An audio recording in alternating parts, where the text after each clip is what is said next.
High বন্ধুরা, আজকে আমি আসছি ঘুম থেকে উঠলাম।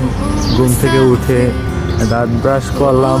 দাঁত ব্রাশ করে এখন যাচ্ছি পুকুর পাড়ে।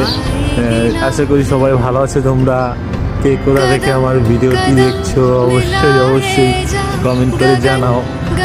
আমি একটা আমার বাড়ির সামনে একটা সেট করছি, অবশ্যই তোমাদের দেখাবো। ঠিক আছে, সবাই দেখতে থাকো। আমি আছি আমার পুকুর পাড়ের সামনে।